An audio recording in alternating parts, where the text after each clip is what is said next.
Clip number 6، اس میں انشاءاللہ آپ سورہ بقرہ کی آیت نمبر 10 سے 12 کی تلاوت، ترجمہ اور تفسیر صراط الجنان سنیں گے۔ بسم اللہ الرحمن الرحیم۔ ترجمہ: اللہ کے نام سے شروع جو نہایت مہربان رحمت والا ہے۔ فی قلوبہم مرض فزادہم اللہ مرضا ولہم عذاب علیم بما کانوا یکذبون۔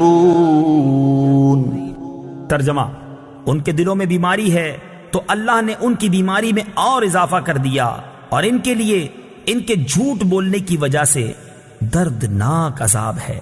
فی قلوبہم مرض، ان کے دلوں میں بیماری ہے۔ تفسیر صراط الجنان میں ہے، اس آیت میں قلبی مرض سے مراد منافقوں کی منافقت اور حضور پرنور صلی اللہ تعالیٰ علیہ وسلم سے بغض کی بیماری ہے۔ معلوم ہوا کہ بد عقیدگی روحانی زندگی کے لیے تباہ کن ہے۔ نیز حضور اقدس صلی اللہ تعالیٰ علیہ وسلم کی عظمت و شان سے جلنے والا مریض القلب یعنی دل کا بیمار ہے۔ روحانی زندگی کے خطرناک امراض، جس طرح جسمانی امراض ہوتے ہیں اسی طرح کچھ باطنی امراض بھی ہوتے ہیں۔ جسمانی امراض ظاہری صحت و تندرستی کے لیے سخت نقصان دہ ہوتے ہیں، اور باطنی امراض ایمان اور روحانی زندگی کے لیے زہر قاتل ہیں۔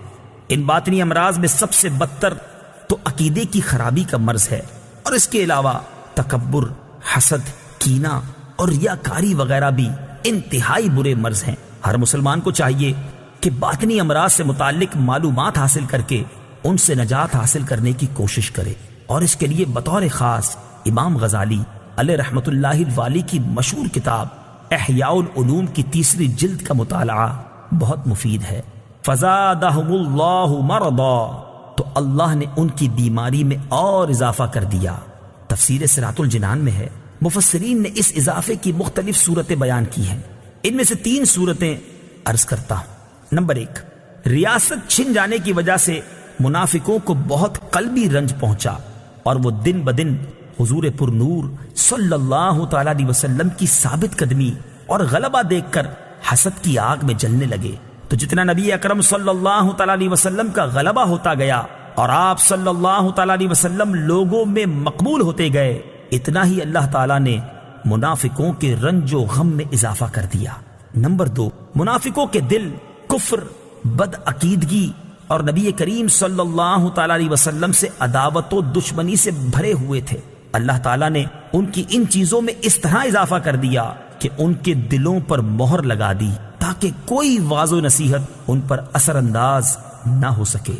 نمبر 3، جیسے جیسے شرعی احکام اور نزول وحی میں اضافہ ہوا اور مسلمانوں کی مدد و نصرت بڑھتی گئی، ویسے ویسے ان کا کفر بڑھتا گیا، بلکہ ان کا حال تو یہ تھا کہ کلمہ شہادت پڑھنا ان پر بہت دشوار تھا، اور اوپر سے عبادات میں اضافہ ہو گیا اور جرموں کی سزائیں بھی نازل ہو گئیں، جس کی وجہ سے یہ لوگ بہت بے چین ہو گئے۔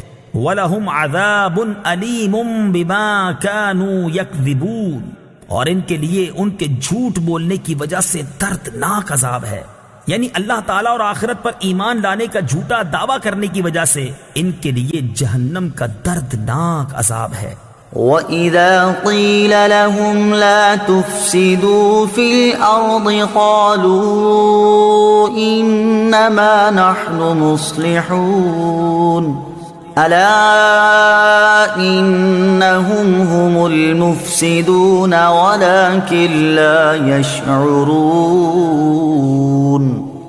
ترجمہ: اور جب ان سے کہا جائے کہ زمین میں فساد نہ کرو تو کہتے ہیں ہم تو صرف اصلاح کرنے والے ہیں۔ سن لو، بے شک یہی لوگ فساد پھیلانے والے ہیں، مگر انہیں اس کا شعور نہیں۔ لا تفسدوا فی الارض، زمین میں فساد نہ پھیلاؤ۔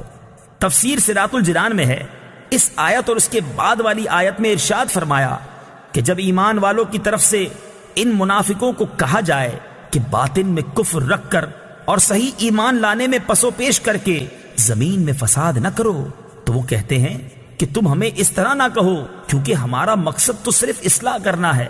اے ایمان والو، تم جان لو کہ اپنی اسی روش پر قائم رہنے کی وجہ سے یہی لوگ فساد پھیلانے والے ہیں، مگر انہیں اس بات کا شعور نہیں کیونکہ ان میں وہ حس باقی نہیں رہی جس سے یہ اپنی اس خرابی کو پہچان سکیں۔ منافقوں کے طرز عمل سے یہ بھی واضح ہوا کہ عام فسادیوں سے بڑے فسادی وہ ہیں جو فساد پھیلائیں اور اسے اصلاح کا نام دیں۔ ہمارے معاشرے میں ایسے لوگوں کی کمی نہیں جو اصلاح کے نام پر فساد پھیلاتے ہیں اور بدترین کاموں کو اچھے ناموں سے تعبیر کرتے ہیں۔ آزادی کے نام پر بے حیائی، فن کے نام پر حرام افعال، انسانیت کے نام پر اسلام کو مٹانا اور تہذیب و تمدن کا نام لے کر اسلام پر اعتراض کرنا، توحید کا نام لے کر شان رسالت کا انکار کرنا، قرآن کا نام لے کر حدیث کا انکار کرنا وغیرہ سب فساد کی صورتیں ہیں۔